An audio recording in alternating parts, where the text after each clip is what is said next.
Hécatombe du côté des rookies et des McLaren de nouveau en fusée avec une large avance sur leurs concurrents. Bienvenue dans ce nouvel épisode de Lights Out. Pour m'accompagner, comme d'habitude, Quentin Rousset. Salut Quentin. Salut Raphaël. Et Baptiste Le Filiat. Salut Baptiste. Salut Raph.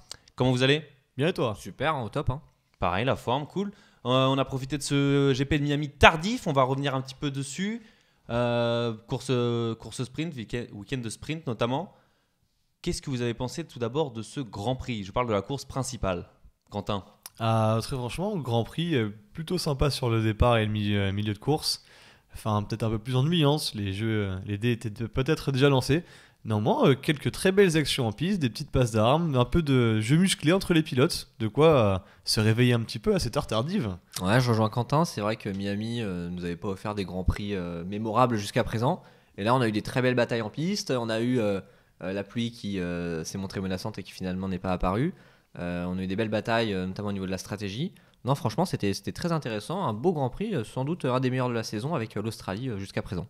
Des belles batailles stratégiques, mais aussi en piste. Je repense notamment à ce que nous ont offert Oscar Piastri et Max Verstappen en tout début de Grand Prix, avec une bataille qui a duré quelques tours assez intense, mais propre. On s'est demandé parfois si ça allait se toucher. Il me semble que c'est également Esteban Ocon qui s'est battu avec Lewis Hamilton, si je ne dis pas de bêtises, absolument. et qui fait le secteur 2.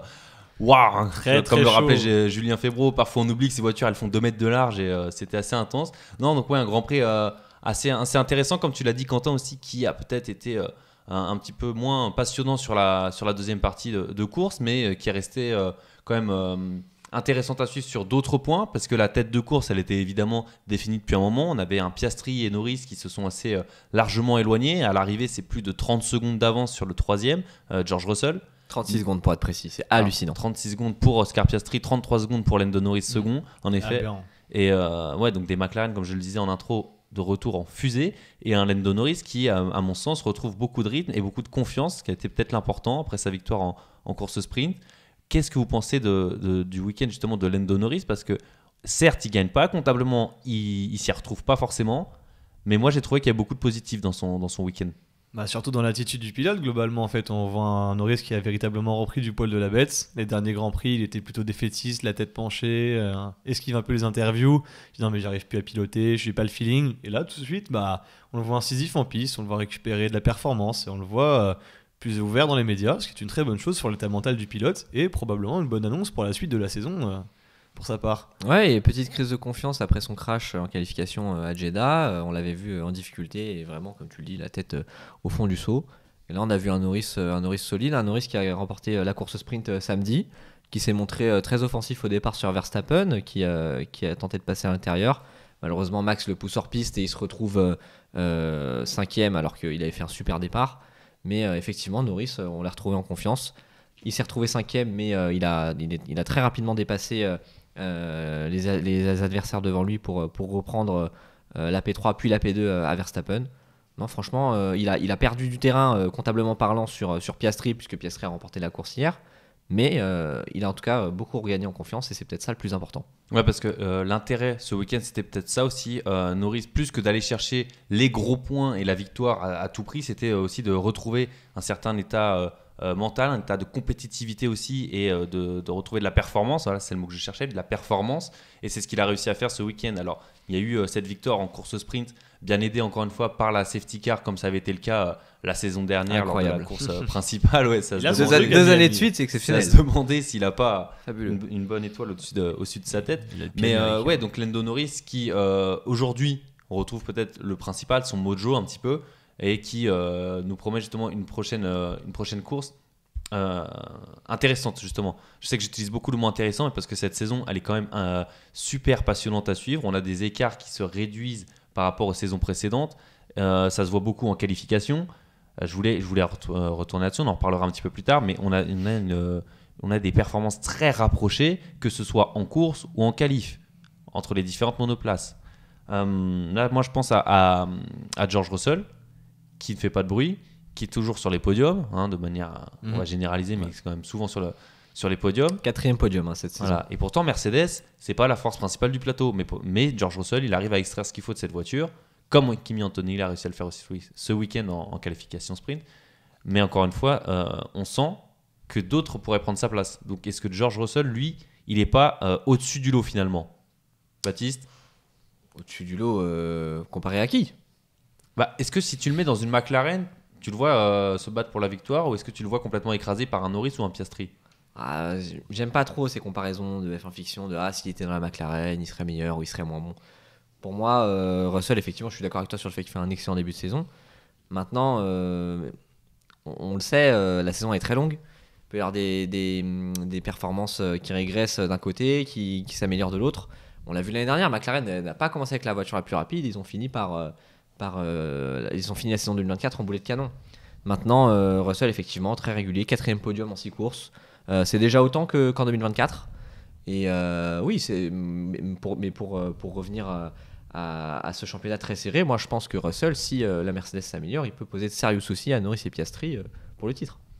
Ouais, si la Mercedes s'améliore, ça c'est quelque chose qu'on a déjà dit dans les épisodes précédents. On devrait en savoir un petit peu plus, on l'a déjà rappelé d'ici le Grand Prix d'Espagne. Mais toi, Quentin, est-ce que c'est George Russell qui te paraît le plus apte à recoller au niveau des McLaren, ou est-ce que c'est peut-être un Max Verstappen, ou est-ce que tu vois quelqu'un d'autre? Alors je veux plutôt un Max Verstappen, bien évidemment, en termes de perfo pur. Mercedes, bien que, effectivement, tu l'as dit, Baptiste, la régularité, en fait, c'est le maître mot, surtout de Russell et de Mercedes plus largement. On voit une voiture presque métronome, avec des performances très stables d'un circuit à l'autre. Vraiment, cette voiture est adaptable, c'est assez fou. Maintenant, oui, Max Verstappen, on l'a revu ce week-end, peut extraire une performance pure. D'ailleurs, félicitations à lui, s'il vient d'être papa. Et même malgré ce contexte, il arrive à nous extraire une performance assez folle. Et encore plus rapide. Ouais, Voilà, c'est à la radio. Décidément, tout ce qui touche à de la qualifier. chirurgie de près ou de loin, l'appendicite, la naissance d'un enfant, finalement, ça booste les pilotes. À l'extra sportif, ouais. Exactement. Donc, finalement, oui, c'est pour moi lui qui va pouvoir poser le plus de problèmes actuellement, McLaren, sous couvert que la hiérarchie des performances n'évolue pas de manière drastique sur le reste de la saison. Alors, on parle de performance, on a des voitures qui, je le disais, on se rapproche en termes de compétitivité. Maintenant, autant sur les qualifications, on est sur des écarts assez faibles. Je vais reprendre les derniers écarts qu'il y a eu sur ces derniers Grands Prix, course sur sprint compris.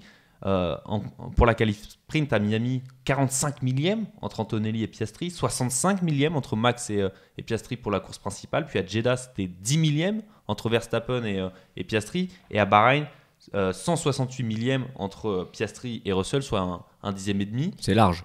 C'est large sur Bahreïn, mais comparé à ce qu'on a pu voir les années précédentes, ça reste très faible. Parce que je sais que tu dis large pour contraster. C'était pas avec les d'ironie, autres, évidemment. Cependant, en rythme de course, là on a retrouvé des McLaren qui ont tracé leur route sans avoir été mis en danger une seule fois.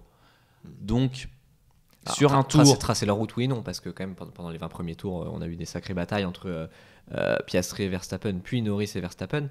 Mais c'est vrai qu'effectivement, une fois que le rempart Verstappen était tombé... Ouais, à aucun moment il malheureusement, j'ai envie de revenir. dire, parce que au-dessus du lot, suspense, c'est pour le suspense de la course. Mais c'est vrai qu'elles sont parties mais en boulet de canon.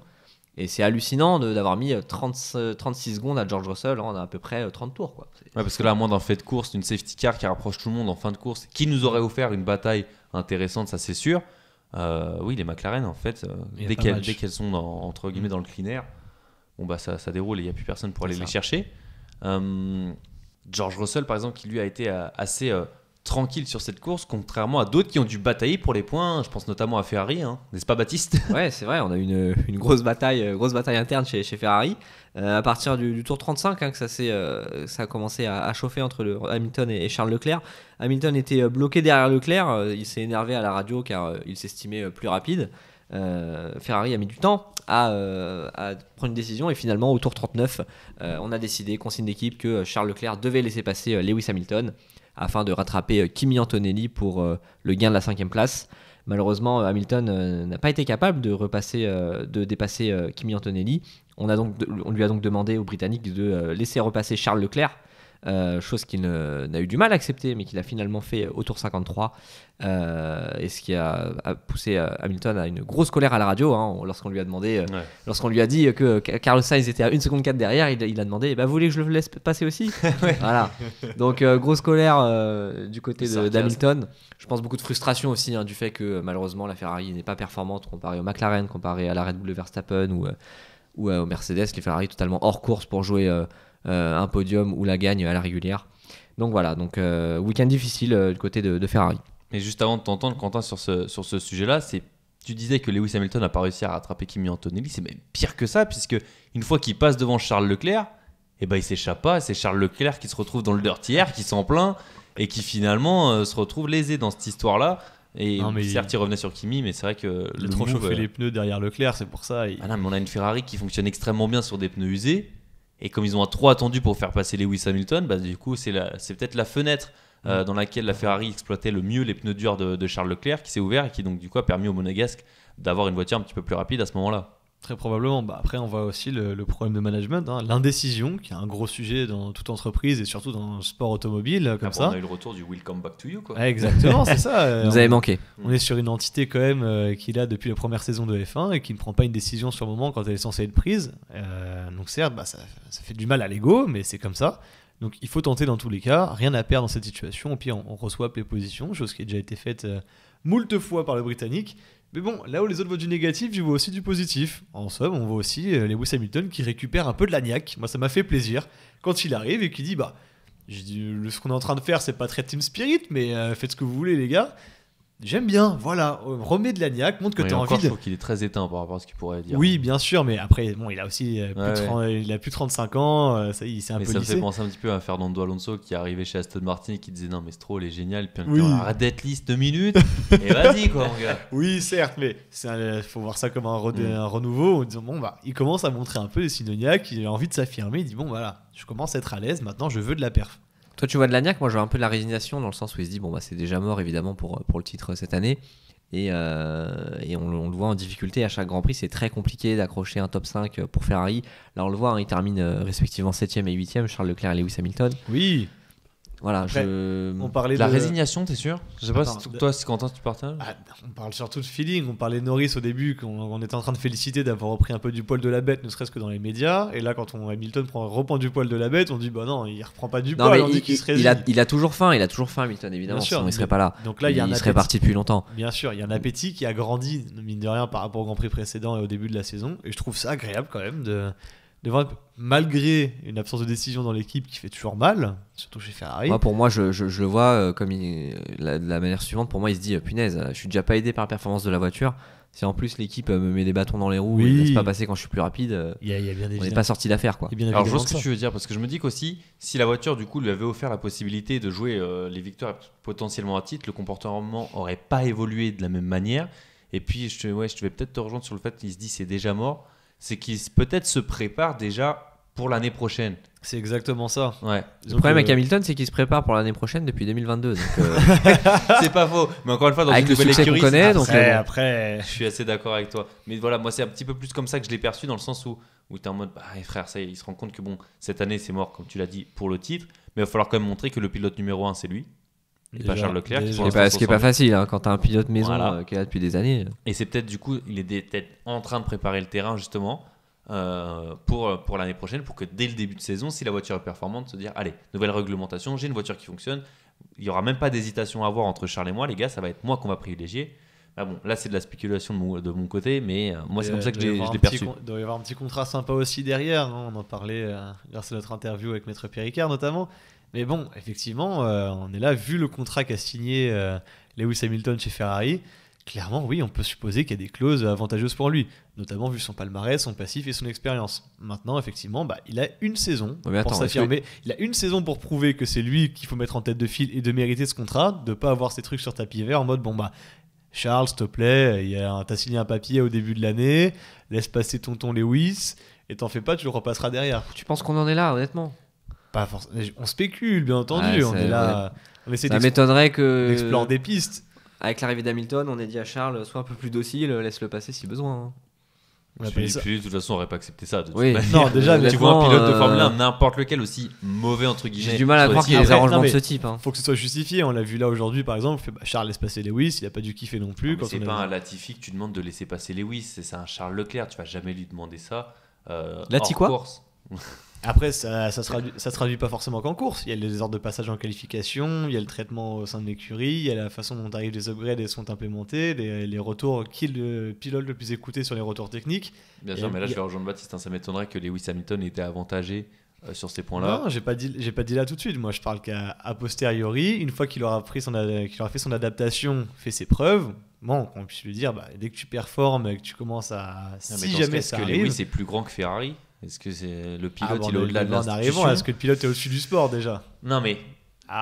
Est-ce que dans ce cas tu laisses tout passer au pilote ? Ouais, là je te rejoins pas, Quentin. Ouais, j'avoue que... Je te laisse tout seul là. Je dis, les gars, on explore les pistes, moi je vous le dis. Bien sûr, non mais bien sûr, c'est intéressant à écouter parce que justement ton point de vue il est intéressant, il se défend.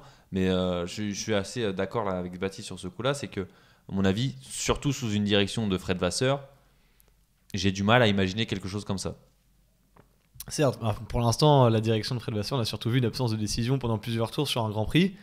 Ça, malheureusement, effectivement, il va falloir commencer à trancher dès maintenant. Et dès qu'on est sur un pilote d'expérience qui sait ce qu'il fait, il a été très véhément par le passé, la moindre ouverture, il va la saisir. Après, si je peux me permettre, c'est vraiment une exception sur ce début de saison. Sur les autres courses, ils ont plutôt été bons, Ferrari, jusque-là. Donc, c'est surtout que Hamilton était globalement la question, plus lent que Leclerc. La question s'était moins posée sur les courses. Donc la question se posait pas parce que Leclerc le battait en qualif et en rythme de course. Donc la question se posait pas jusqu'à présent. Là, c'est la première fois depuis le début de saison qu'ils étaient vraiment coude à coude et ensemble en piste.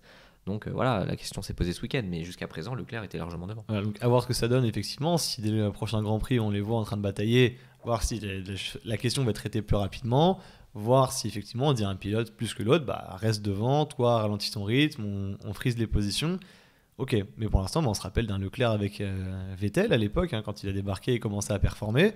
Ferrari en grande difficulté pour gérer ces deux pilotes, arriver à dire oui, non, s'il te plaît, reste derrière, on ne sait pas gérer. Donc à voir comment ça évolue. Pour l'instant, il reste toujours ce petit gap de performance qui les sauve, pour ne pas avoir à prendre cette décision trop souvent. Mais si les choses évoluent favorablement en faveur d'Hamilton et défavorablement en termes de perfo pour Leclerc, qu'est-ce que ça pourrait donner par la suite ? Petit gap, là j'ai pas les chiffres en tête, mais ils sont quand même qu'en qualif, Lewis Hamilton il prend une sacrée pilule par rapport à Charles Leclerc. Oui, tout à fait. Ouais, et puis faudra quand même pas que Ferrari tombe dans ce petit jeu de on laisse passer un tel ou non, un tel devant. Parce que malheureusement, cette année, ils jouent ni le titre pilote ni le titre constructeur. Ils ont un besoin crucial de points pour faire entrer des sous à la fin de l'année. Donc le but, c'est de maximiser les points, quels que soient les pilotes, et il ne faut pas qu'ils tombent dans ce jeu-là. Moi, il y a une comparaison que j'aime bien faire depuis ce début de saison avec une autre écurie, c'est celle de Williams. Parce que les deux ne sont pas du tout sur les mêmes objectifs, mais il y a un espèce de besoin de développement chez les deux, de préparation pour les années suivantes, ce qui est déjà en place depuis un moment du côté de Williams. Et qui, j'ai envie de dire, c'est encore beaucoup de spéculation, mais à machine égale, ça travaille peut-être mieux du côté de chez Williams dans la manière de fonctionner. Maintenant, je ne veux pas trop m'avancer parce que ce serait remettre en cause beaucoup de choses chez Ferrari.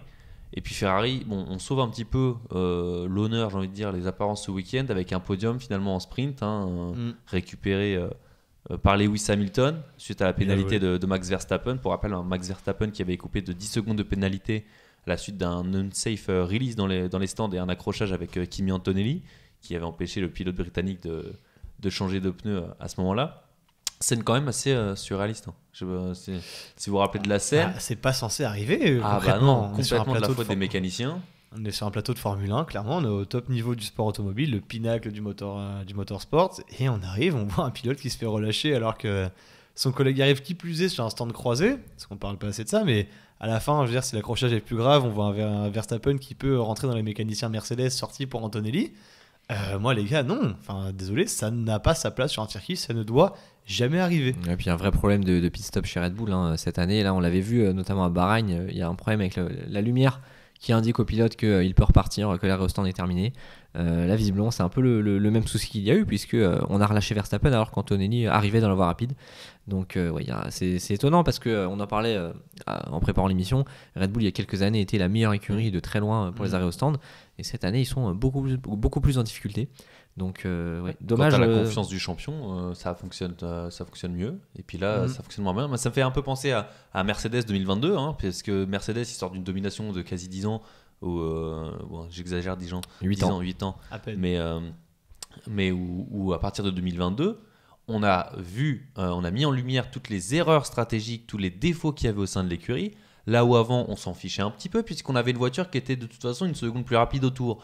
Donc, tu faisais une erreur stratégique, ça se payait pas cash comme ça se payait à la suite. Et là, Red Bull, dans une autre dimension, j'ai envie de te dire, refait un petit peu, suit le même parcours. Alors, il y a aussi une chose qui est comparable dans les deux cas. Mercedes, à l'époque de 2022-2023 aussi, a vu ses cerveaux quitter l'écurie. Un manque de défis, et beaucoup avaient été recrutés à l'époque par Red Bull Et d'autres, c'est aussi la situation qu'on voit actuellement chez Red Bull. Si vous suivez un peu l'actualité LinkedIn et les différents protagonistes, aussi bien du côté des ingénieurs que des équipes business, que des managers, vous voyez beaucoup de déplacements, beaucoup de mobilité. Et c'est aussi ce qui peut expliquer en partie une désorganisation et un effort qui est moins bon globalement, avec des erreurs qui commencent à se montrer au grand jour. Donc là, effectivement, c'est les difficultés d'une écurie, retenir ses talents, leur apporter toujours plus de défis. Si les pilotes sont compétitifs en piste, c'est aussi le cas des personnels. Donc il faut toujours continuer à pallier ces problèmes. Et manifestement, c'est compliqué. En tout cas, juste dire un petit mot, messieurs, sur la pénalité reçue par Verstappen suite à cet accrochage dans les stands. Donc 10 secondes de pénalité pour Max. Moi, je ne suis pas fan d'accorder la pénalité au pilote. Alors oui, effectivement, c'est lui qui a percuté Antonelli dans les stands. Malheureusement, c'est pas de sa faute parce que c'est l'écurie qui lui a dit de repartir. Donc pour moi, les 10 secondes, je trouve ça un petit peu trop. On sait qu'en plus des 10 secondes de pénalité, il y a une amende qui est infligée à l'écurie. Pour moi, on doit réduire cette pénalité de 10 secondes. Quitte à mettre une pénalité de temps, autant mettre 3 secondes ou 5 secondes, mais c'est pas le pilote le principal fautif, c'est l'écurie. Donc pour moi, il faudrait augmenter le montant de l'amende à l'écurie et réduire le temps de pénalité pour le pilote, parce que là, ça a clairement pénalisé. On l'a vu, il était 4ème en sortant des stands ou 5ème, et à cause de la pénalité, il a terminé dernier du sprint. En somme, j'entends. Maintenant, il finit dernier parce qu'il y a une safety car que personne ne pouvait prédire, avec le crash Alonso-Lawson.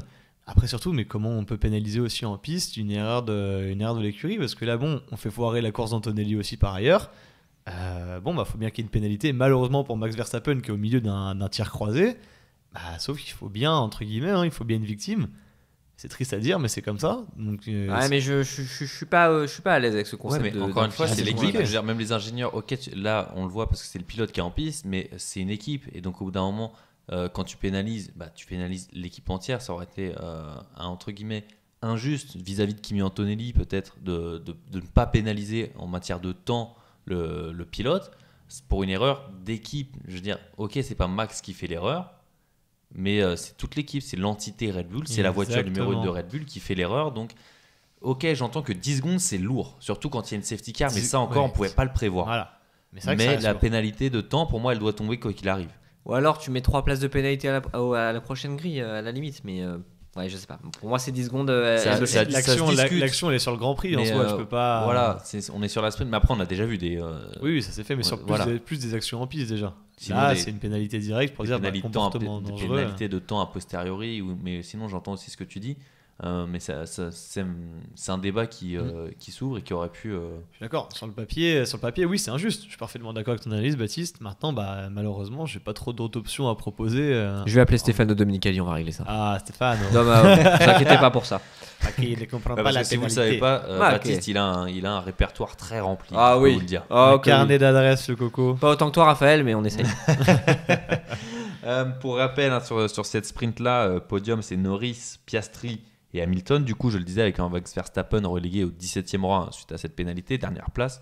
Et nos Français qui ont terminé, Isaac Hadjar 10e, Esteban Ocon 12e et Pierre Gasly 8e, qui a récupéré le dernier point de cette sprint suite aux pénalités qui étaient tombées à la fin de la course. Si je ne dis pas de bêtises, pour Albon, Biermann et je ne l'ai plus en tête, le troisième qui prend une pénalité, mais on a 3 pilotes qui prennent une pénalité. Yuki Tsunoda Non, parce que Yuki Tsunoda remonte au 6e rang. Et c'est en course principale qui prend la pénalité. Mais oui, donc il y a 3 pilotes qui sont sous le coup d'une pénalité suite à la sprint. Si, absolument, il y a eu Yuki Tsunoda. Yuki Tsunoda qui prend une pénalité aussi. Ah non, pardon, c'était lors de la course principale, effectivement. J'ai cru être un génie pour un espace de instant. Non, effectivement, on a eu donc Verstappen qui a reçu 10 secondes de pénalité donc pour l'unsafe release sur Antonelli. Biermann qui a reçu 5 secondes de pénalité pour un unsafe release également. Albon qui a reçu 5 secondes de pénalité aussi. Et Liam Lawson. Ok, d'accord, voilà. Oui, Lawson, parce qu'il fait pas une mauvaise sprint. Biermann, Albon, Lawson. Ok, merci. Merci Baptiste pour ça. Mais je vous en prie, Raphaël. Tout plaisir est pour moi. Et puis, on va revenir du côté de la course principale avec, j'en parlais tout à l'heure, les Williams qui performent très bien. Très je sais qu'elles vous ont aussi impressionné, les Williams. On l'avait vu à Jeddah sur ce travail à 2 contre 1 face à Isaac Hadjar. On maximise du côté de Williams. L'effet James Valls, Baptiste ? L'effet James Valls qui commence à porter ses fruits, effectivement. Gros début de saison de la part de Williams. C'est le meilleur début de saison de Williams depuis 2017. Après 6 courses, ils ont déjà marqué un gros nombre de points. 37 points, 5e place au classement constructeur. un duo de pilotes très complémentaires, expérimentés. Albon et Sainz, ça fonctionne super bien entre les deux. On a vu Albon tenir un gros rythme. Après, à mi-course, il était à 1 seconde de Russell seulement et à moins de 10 secondes de Max qui était P3. Donc vraiment très gros rythme, impressionnant de voir une Williams tenir tête et être juste derrière une Mercedes et une Red Bull. Et on a vu, dès qu'Albon est passé au stand pour chausser des pneus durs neufs, il n'a fait qu'une bouchée de Kimi Antonelli qui l'a dépassé pour la 5e place. 5e place qu'il n'a plus lâché par la suite. Sainz, ça a été un petit peu plus compliqué pour lui, un petit peu plus frustrant parce que il s'est retrouvé bloqué derrière les Ferrari. Même Sachant que je te coupe une seconde, mais Sainz n'avait plus de pneus médium neufs au début de la course. Absolument. Mais un petit peu plus compliqué pour Sainz, mais qui marque quand même des points. Il termine 9ème, donc 2 points dans la besace. Franchement, Williams, effectivement, sont largement, très largement la meilleure écurie des autres et peut-être même devant Ferrari en termes de performance. En tout cas, c'est ce qu'a laissé sous-entendre Charles Leclerc en zone mixte ce week-end. Mais en tout cas, c'est très solide et franchement, Williams, ça fait du très bon boulot et c'est très prometteur pour la suite de la saison. La transition parfaite, moi je voulais rebondir sur les propos de Raphaël tout à l'heure qui faisait une très juste comparaison entre Ferrari et Williams. Ça se retrouve aussi en piste, force est de constater. Performance quasi égale du moins sur ce week-end, comme le confirmait Charles Leclerc en zone mixte. Après on avait des longues lignes droites sur Saint-Miami, bien entendu, ça, mais c'est pour ça que je précise sur ce week-end, après avoir sur d'autres grands prix. Néanmoins, bon travail qui est fourni de la part de l'écurie anglaise. Ça fait plaisir à voir, encore une fois, une bonne restructuration. Un James Valls qui est arrivé, qui a proposé une vision différente aussi, qui n'a pas voulu investir sur la performance, mais d'abord sur les infrastructures et le matériel au sein de l'écurie, afin de redébloquer cette performance derrière. Un projet à long terme qui semble commencer à porter ses fruits. Donc bravo, ça montre qu'on peut encore créer et faire développer un projet en partant de... pas dire rien parce que Williams c'est écurie historique. Où ils étaient, si tu peux dire quasiment de rien, oui. On essayait d'être un peu lissé. Il y a quelques saisons, on se rappelle qu'on n'était pas sûr d'avoir une voiture prête avant la première course. Il partait de la F2 limite.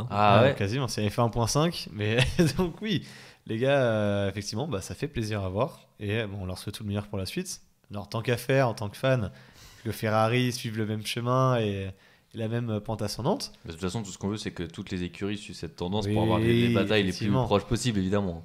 Mais par contre, certaines plus que d'autres. Alors juste pour éviter de leur passer complètement de la pommade, j'ai quand même pas trop aimé le move de Sainz à la fin dans le dernier virage sur Lewis Hamilton. L'image est lunaire. L'image est quand même bien jeté comme moi sur la PlayStation 4. Le tout pour le tout. Le tout pour le tout, les gars. C'était limite. Il y a tout pour le tout et tout pour le tout. Là, tu peux pas faire ça. Non mais vraiment c'était une image de jeu vidéo. Comme Baptiste vient de le dire, on dirait toi sur la console, sur la Play, en train de faire un dive bomb. Vraiment, il a déplacé la voiture de Lewis Hamilton sur le côté. Enfin, c'était n'importe quoi. L'image, elle est complètement ridicule. Il y en a qui nous a fait ça aussi au départ. Il s'est inspiré de nos gameplays quand on jouait ensemble. Oui, non, mais là, je veux dire, Carlos Sainz, ok, tu peux tenter. Je comprends que tu puisses être en confiance, que tu te dis que justement le pilote devant, lui ne l'est pas. C'était le dernier tour du dernier virage. Enfin, dernier virage du dernier tour. Voilà. Mais ça aurait pu très très mal finir. Ça rappelle l'action de Valtteri Bottas sur Kimi Raikkonen à l'époque. Il fait non, ou l'inverse. Oui, absolument. En disant Kimi, it's all for nothing. En Russie. Voilà. C'est ça. Russie, Raikkonen sur Bottas où il fait Kimi, it's all or nothing. La slap. Le mec il dit fuck it, voilà, je tente le tout pour le tout, j'y vais.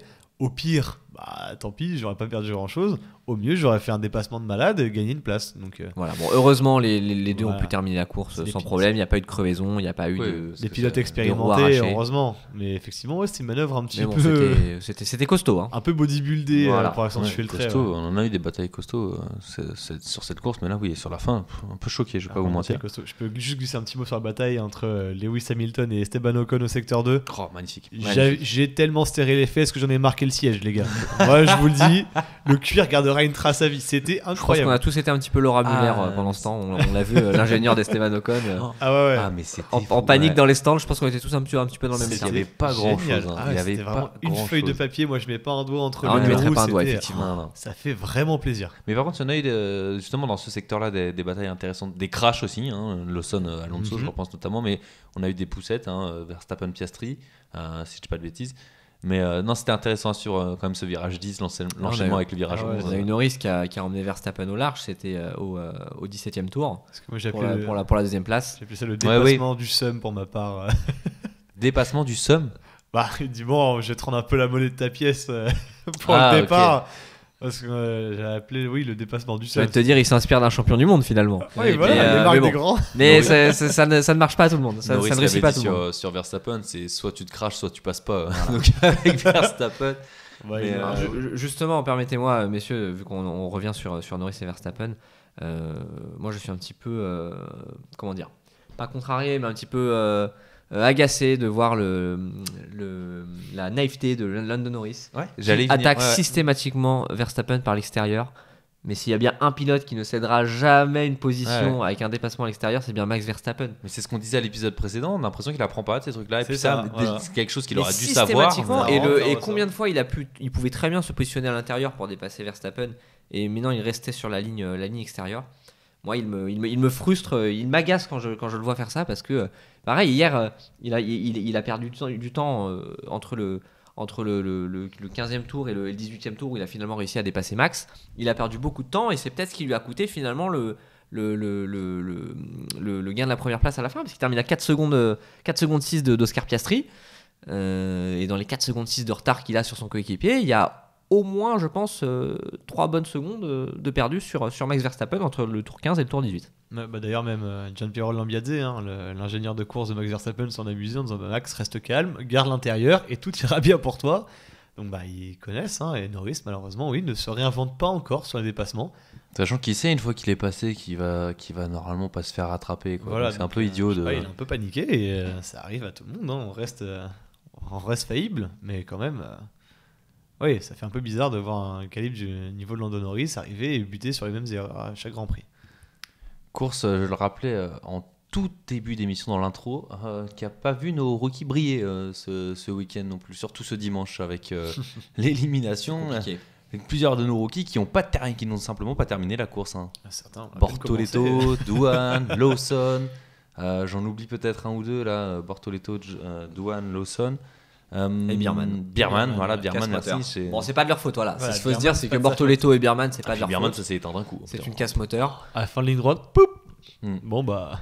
Et qui tombe du coup chez les rookies. Douane, c'est un petit peu plus problématique. C'est un crash avec Lawson, même si pour moi c'est Lawson qui a la responsabilité au premier virage du premier tour. Mais course compliquée pour les rookies. Heureusement, on a notre petit Frenchie Adjar qui termine la course. Malheureusement, à 2 centièmes, même pas. 2 dixièmes, pardon, même pas de la 10e place. De Yuki Tsunoda. Mais course compliquée.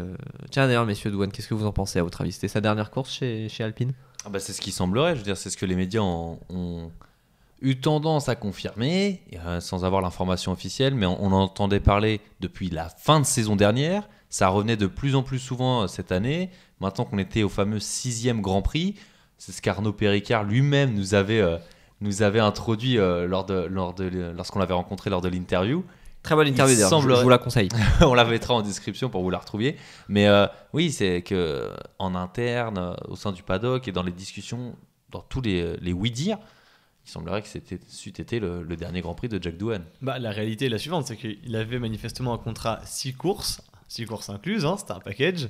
Bon, maintenant, est-ce qu'il va être reconduit, ou est-ce qu'un Franco Colapinto, dont les fans sévissent toujours depuis le début de saison sur tous les réseaux sociaux de la Formule 1, d'Alpine et de même des autres écuries en général, ainsi que de ceux des médias spécialisés, va finalement faire son comeback? Affaire à suivre. Bon, je pense qu'on sera informé relativement rapidement, mais on avait eu le cas, d'ailleurs, Renault Alpine avec Julian Palmer à l'époque, je ne sais pas si vous vous rappelez encore, en 2017, qui avait un contrat. Alors les gens s'amusaient en disant c'est Spa inclus, c'est-à-dire qu'il y avait presque des options. Et finalement, oui, il avait été remplacé au pied levé par Carlos Sainz. Par Carlos Sainz. C'était en 2017, effectivement. Exactement, Grand Prix, si tu veux. Mais très amusant, on verra, très amusant pour nous, moins pour Jack Doohan. On verra très bien ce qu'il en retourne au prochain Grand Prix.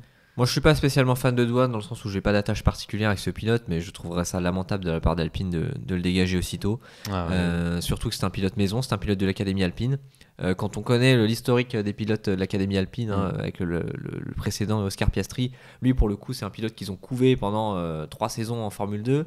Alors certes, il n'a pas la vitesse et le talent d'Oscar Piastri, mais quand même c'est un pilote maison, c'est un pilote qu'ils ont couvé, qu'ils ont préparé à la Formule 1.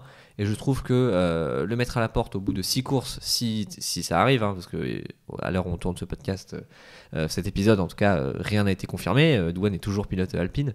Mais si jamais il venait à le remplacer par Franco Colapinto au Grand Prix d'Imola, je trouverais ça quand même extrêmement dur de la part d'Alpine et de Flavio Briatore. De toute façon, la gestion Alpine des pilotes sur les dernières années, elle est désastreuse, ça on le sait. Je vais dire, on ne serait pas la première crasse. Fin de saison dernière avec le Esteban Ocon, le cas Ocon. Avant ça avec Alonso, Piastri, Ocon. Déjà, voilà. Disons qu'ils ont un petit problème RH chez Alpine. Ricciardo, ça n'a pas été. Voilà. Bon, même si ça venait plus du côté de Ricciardo. Ricciardo, c'est lui qui part quand même. Oui, c'est pas pareil. Encore plus depuis l'arrivée de notre Flavio Briatore. Ah oui, avec lui, il ne faut pas s'attendre à des voilà, gentillesses.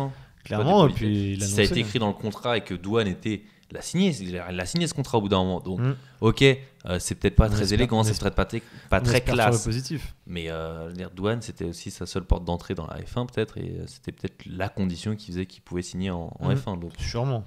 Après, il a signé le contrat. Alpine qui va réussir l'exploit d'avoir un management encore plus toxique que celui de Red Bull. C'était quand même pas gagné. Et Helmut Marko qui se retourne dans son siège tous les jours en disant putain les bâtards. Ah ouais, ils ont fait plus fort, quoi. C'est incroyable.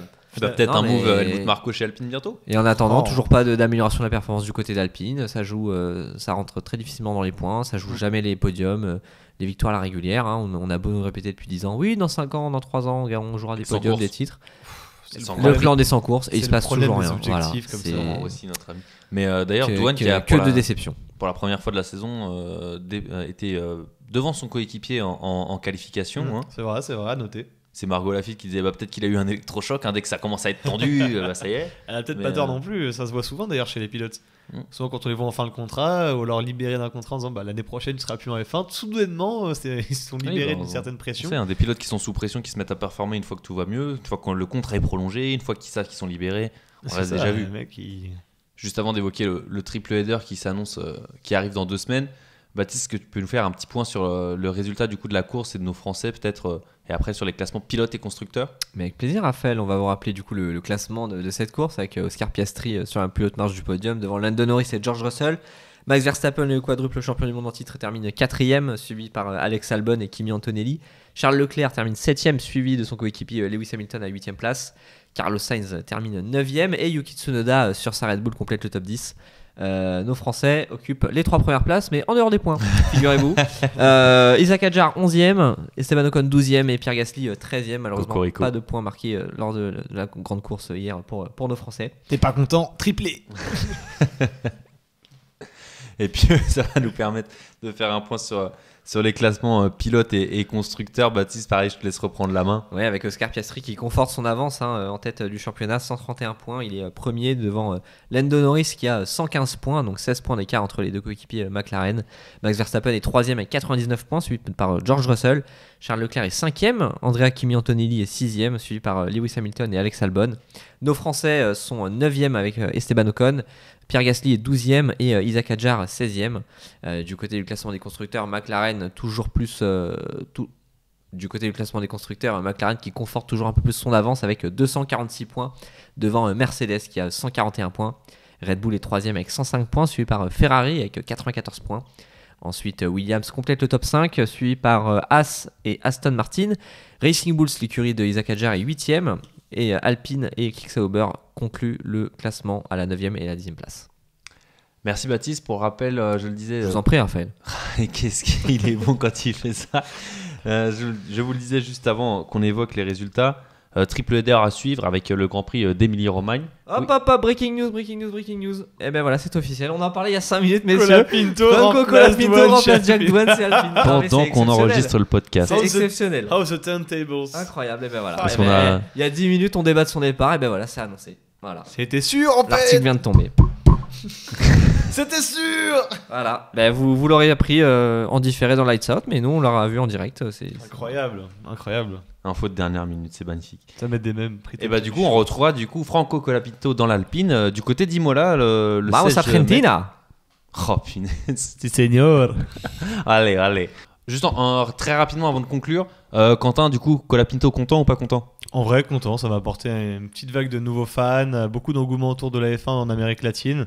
Ça peut apporter que du positif et peut-être un peu plus de moyens pour Alpine. Donc on va dire désolé Douane, mais effectivement place à un renouveau. Moi, je suis très content de revoir Franco Colapinto, qui était un pilote qui a montré très belles choses lors de la deuxième partie de saison 2024. Mais voilà, je vais me répéter sur ce que je dis il y a 10 minutes, mais je suis quand même très contrarié pour Jack Doohan, qui ne méritait pas un tel traitement de la part d'Alpine. Maintenant, ceci dit, la pression est sur Colapinto parce qu'il va falloir qu'il marque des points très rapidement pour montrer que Alpine n'a pas fait ce remplacement pour rien.